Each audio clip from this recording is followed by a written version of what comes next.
Bom dia, amigos. Bem-vindos à Ucrânia, onde vemos helicópteros hoje. Já faz 2 anos que eu lutava por esse vídeo. Olhem ali, ele está ali, é o Mi-8, o que vocês acham?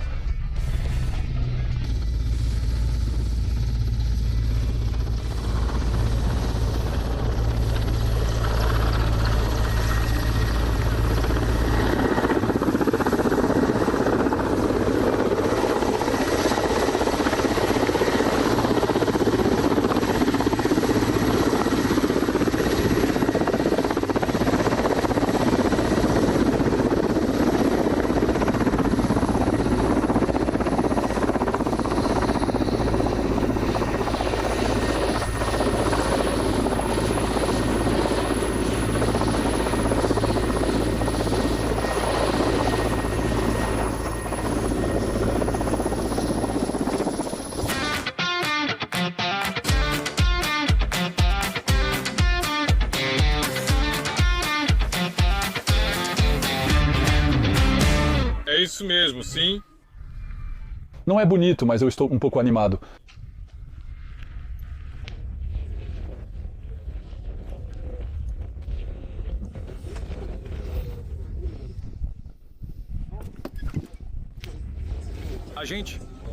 A gente começa no cockpit do Mi-8, é um helicóptero, este aqui que tem mais de 2.000 horas de voo.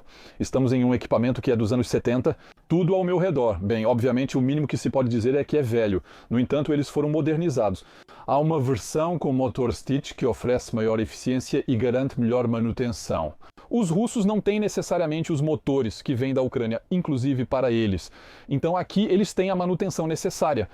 Eles podem aprimorar isso, permitindo uma disponibilidade média superior à dos russos do outro lado. No quesito equipamento, ao meu redor então vemos aos famosos e eternos ventiladores para refrescar os pilotos. No quesito aviônica, obviamente tem tudo o que é necessário. Você possui 2 Garmin para sistema de posicionamento global que também são utilizados na aviação civil. Então não é preciso muito mais do que isso para atirar. Aqui a gente levanta isso e aí ele vai ser capaz de lançar os foguetes que vamos ver logo depois do 8. Na base ele é um helicóptero de transporte pesado, né? Ou seja, na parte de trás cabem 24 pessoas. É gigantesco. Ele pode transportar toneladas de material por centenas de quilômetros. Ele vai a 270 km por hora. Ele tinha uma excelente reputação, especialmente na guerra entre a União Soviética e o Afeganistão, na qual ganhou o apelido de Terminator. Os Mujahideen não conseguiam derrubar o avião mesmo com a 12-7. Ele continuava voando após ser atingido. Então muito resistente e fácil de manter. É o Fusquinha dos helicópteros, rústico e simples. E depois, como ele funcionava muito bem, o venderam. Fabricado em 18.000 unidades, exportado para 80 nações, o Mi-8 possui versões civis, como o Mi-8P, com modelos para combate a incêndios, versão presidencial e VIP. Depois ele foi reforçado para ser mais resistente. Um helicóptero de transporte tático, ou simplesmente de transporte, mas também para criar uma versão de combate. Entre o Mi-8 clássico e o Mi-17, que são o mesmo helicóptero, qual você escolheria? Então os pilotos aqui sabem pilotar ambos. E bem, você também tem versões intermediárias, ou seja, aqui no centro você vai ter canhões, ou seja, um canhão para poder, por exemplo, atirar no que está ao nosso redor. Neste momento eles vão derrubar os drones kamikazes Shahed, pois basicamente voam na mesma velocidade que um helicóptero, então eles vão acompanhar e serão capazes de atirar nele. E depois você tem outra possibilidade nesse aqui que não está equipado. Na parte de trás, há janelas que podem ser abertas e a base sobre a qual elas são abertas. E durante o voo, vamos ser capazes de colocar aqui nossa metralhadora ou nosso canhão e atirar para fora. Na verdade, eles até abrem diretamente, já que não temos canhão na frente, ao contrário de algumas outras versões do Mi-8. E se você se lembra do nosso amigo Frank, o atirador de elite? Ele teve uma missão na qual precisou ir muito rápido, se não me engano, para o Donbass. Ele foi enviado de volta em emergência total, precisando de reforços com gases sólidos, sendo transportado de helicóptero. Lembrem-se, é um helicóptero que realiza missões de evacuação sanitária e transporte tático. Temos um guincho lateral para subir e descer cargas pesadas. Ele faz logística, permite levar rapidamente equipamentos para vários lugares, né? É realmente um helicóptero muito eficiente. E também foi fornecido à Ucrânia, em várias dezenas de unidades, pelos aliados do país. E é por isso que hoje eles têm helicópteros ucranianos, como esse modelo aí que é dos anos 70, mas que ainda é usado hoje em dia. E eles também têm os modelos que vêm dos aliados deles. Então, a gente não tem um número exato, mas há pelo menos 50 Mi-8 e Mi-17 que estão operacionais hoje no exército ucraniano. Em termos de pilotagem, obviamente, os ucranianos começaram a pilotar à noite, então, claro, usando óculos de visão noturna. Eles possuem equipamentos de ponta para operar em qualquer condição, dia ou noite, com ou sem visibilidade. Um helicóptero com 2 pilotos e no meio um engenheiro de voo ou mecânico de bordo, não sei a denominação preferida. Vocês viram quando ele pousou agora há pouco, antes de parar completamente os rotores? Um dos homens saiu para verificar a altura embaixo, ou seja, antes de colocar todo o peso no chão. Ele queria verificar se não havia uma pedra ou algo assim, então ele sai, verifica se não há nenhuma pedra, e só depois que temos certeza que estamos certos de que ao descer mais 50 centímetros não vai quebrar nada. Só então podem parar os rotores. O helicóptero tem 18 metros de comprimento com pás de 21 metros de envergadura. É capaz de transportar 4 toneladas ou 18 comandos equipados na parte de trás. Então, só por curiosidade essa camiseta? A missão Mariupol envolveu helicópteros que, no início da guerra, quando Mariupol estava cercada, realizaram operações na área. Havia heróis em Azovstal que precisavam de apoio. Então aqui, foi por acaso. Eu coloquei essa camiseta porque sabia que veria helicópteros, mas o comandante desse helicóptero fazia parte dos pilotos que garantiram essa logística, indo diretamente para Mariupol para levar equipamentos, para evacuar ucranianos que estavam feridos no campo de batalha. Graças a eles conseguiram sobreviver por várias semanas. Até a rendição de Mariupol, com os pobres soldados de Mariupol hoje que estão sendo torturados, alguns deles foram mortos. As missões terminaram quando 2 helicópteros foram abatidos após realizarem dezenas de operações, que tiveram um efeito estratégico muito importante. Eles realmente salvaram muitos companheiros nessas missões. Vamos até a parte de trás para ver os flares, porque toda vez que meu helicóptero faz uma missão de tiro em loft, ele lança os iscas. Então é ejetado a partir daqui. Em termos de progressão tática para voar abaixo dos radares, eles voam a 1 metro de altitude. 1 metro de altitude. Na semana passada, então, estamos gravando este vídeo no início de junho. Não devo dizer exatamente para vocês. Em Kharkiv, eles fizeram uma missão na qual foram com outro tipo de helicóptero, um Black Hawk. Eles foram além das linhas inimigas, pousando em skill para deixar comandos em missões. Depois embarcaram todos de volta e retornaram por outro caminho. O objetivo era impedir o bom funcionamento da logística em direção à linha de frente. São missões extremamente perigosas realizadas atrás das linhas inimigas. Isso continua existindo, apesar da densidade da defesa aérea. Há também a dificuldade com os drones, que voam cada vez mais aleatoriamente, realizando observações a altitudes relativamente elevadas. Eles observam, lançam drones kamikazes e tentam atingir você.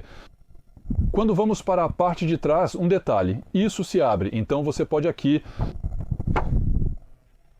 afastar. E aí você consegue tirar coisas muito mais volumosas. E hoje tem pessoas aqui especialmente para verificar a possibilidade de tirar drones com um canhão em cima.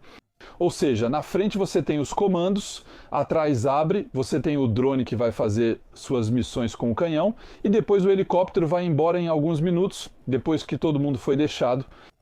Os cestos de foguetes usados para os famosos disparos em loft, cuja eficácia eu sempre questiono, permitem basicamente saber que esses lançamentos possibilitam. Voamos muito baixo, apenas algumas dezenas de centímetros acima dos campos, chegando relativamente longe da linha de frente. Ao chegar em um local predefinido, considerando vento, altitude, trajetória e alvo, eles se posicionam em um ângulo específico e lançam. Na verdade, isso equivale a um campo de futebol. E aí você tem algumas dezenas de foguetes que vão cair em um espaço onde se sabe que há alvos a serem atingidos. O helicóptero sobe, faz seu retorno, volta para o outro lado e solta suas iscas durante a manobra. Se acontecer, há um míssil Stinger, um Solaire teleguiado por calor que atira nele e o persegue. Então ele retorna em altitude muito baixa para o outro lado. Eu mencionei as características marcantes do Mi-8, apesar de tudo. Há algumas pequenas histórias da guerra no Afeganistão contra os Mujahideen que podemos compartilhar. Ainda tenho tempo antes deles decolarem, então aproveito para contar algumas histórias enfrentando os Mujahideen. Havia um helicóptero, o motor pegando fogo, sob fogo inimigo, sendo alvejado. Apesar de um dos 2 motores estar pegando fogo, ele prosseguiu com a missão de evacuação. Outra pequena história com os turcos, dessa vez havia, você se lembra, o Sukhoi 24, que foi abatido por um F-16 na época na Síria. Então havia russos na área. O avião russo Sukhoi 24 havia entrado no espaço aéreo turco. Os turcos o abateram em poucos segundos e foi um helicóptero Mi-8 que veio buscar a tripulação. O helicóptero Mi-8 foi abatido, por sua vez, pelos rebeldes sírios. E então chegou outro helicóptero Mi-8 logo em seguida para atirar nele com foguetes, evitando que recuperassem os destroços e os transformassem em troféus. Você sabia que o Mi-8 quase nunca existiu?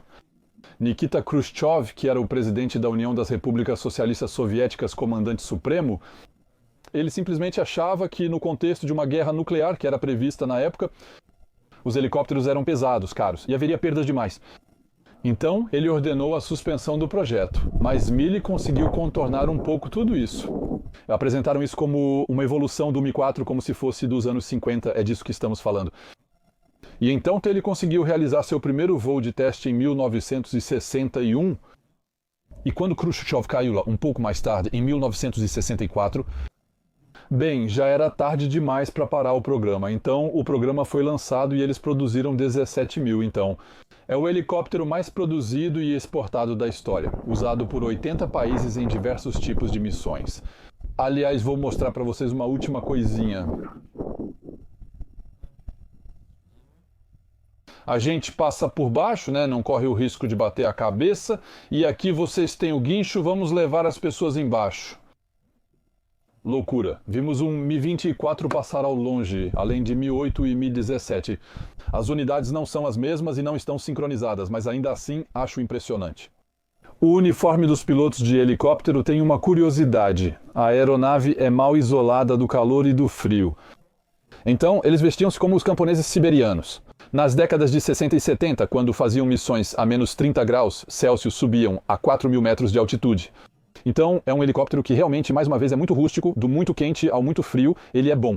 E havia uma anedota nos anos 90, quando eles começaram a trabalhar com a OTAN, quando nos expandimos, quando começamos a integrar países na OTAN que tinham Mi-8. Alguns foram modernizados, por isso os cockpits não são todos iguais. Na verdade, o helicóptero chegou e os caras saíram do helicóptero vestidos como camponeses, com roupas por cima que não combinavam em nada com os padrões da época. E os pilotos do Mi-8 ficaram um pouco chateados por zombarem da roupa deles. Então, o que eles fizeram foi decolar novamente e fizeram um pouso de precisão, segurem-se vento de través, em condições que os pilotos da OTAN não ousavam realizar devido ao sistema deles, que era sem piloto, sem comando de voo elétrico, etc. Eles dominavam sua máquina. Lá são pilotos, aqui alguns têm... Em geral, eles voam em missões quase dia sim, dia não. No mês passado voaram apenas 15 horas, mas há meses que voam mais de 50, então é uma intensidade muito alta. Os pilotos aqui têm O experiente e o jovem com apenas 3 anos de experiência, que saiu da escola quando a guerra começou, era um patriota. A partir de 2014, ele se alistou justamente porque via como piloto. Eles possuem escolas e helicópteros próprios, além de contar com alguns dos homens mais experientes do mundo. Há missões além do transporte e das táticas que estou ansioso para compartilhar com vocês. Eles realizam missões em território russo, mas a maioria ainda são ataques aéreos. E nas tripulações, também há disparos contra os drones Kamikaze Shahed. Pessoal, tivemos uma oportunidade única de ver esses helicópteros. Espero que na próxima me deixem voar, como prometido. Em uma missão de transporte estratégico e tático entre a retaguarda e a linha de frente, por que não? Pode haver lugar para mim nesses helicópteros. Há espaço, então fiquem atentos. Estou aguardando o canal me chamar de volta para um próximo vídeo. Amigos, nós... Temos a sorte de estar dentro para a partida. Eu desço depois.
espero que tenham gostado, foi incrível, estou até chorando.